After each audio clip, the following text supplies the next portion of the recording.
ప్రభుత్వం ప్రతిష్టాత్మకంగా అమలు చేయనున్న ప్రధాన పథకాలు: రైతు భరోసా, ఇందిరమ్మ ఇళ్లు, ఆహార భద్రత, రేషన్ కార్డులు. ఇందిరమ్మ ఆత్మీయ భరోసా పథకాల కింద అర్హులైన వారికి లబ్ధి చేకూర్చేందుకు చోటుకూర్ మండలంలోని సుల్తాన్పూర్, సరాఫ్పల్లి గ్రామాలను సందర్శించి సర్వే బృందాల పనితీరును తనిఖీ చేశారు. క్షేత్రస్థాయిలో ఫీల్డ్ వెరిఫికేషన్ ప్రక్రియను పకడ్బందీగా నిర్వహించాలని సంగారెడ్డి జిల్లా కలెక్టర్ క్రాంతి వల్లూరు అన్నారు. సర్వే ప్రక్రియలో ప్రజలను, స్థానిక నాయకులను భాగస్వాములుగా చేసి ప్రజలతో నేరుగా మమేకమవడం ద్వారా తగిన సమాచారం సేకరించాలని కలెక్టర్ సూచించారు. కలెక్టర్ వెంట అందోల్ ఆర్డీఓ పాండు, తహసీల్దార్ కిరణ్ కుమార్, సంబంధిత తదితరులు ఉన్నారు.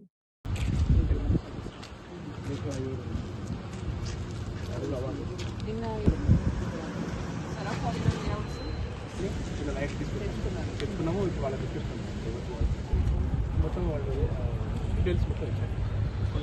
లిస్ట్ ఇచ్చారు. సర్వే నెంబర్లో ఎంత ఎక్స్టెంట్ పోయింది, విలేజ్ వైజ్ వాళ్ళు మొన్ననే మార్నింగ్ చెప్పేసి చెప్పాను.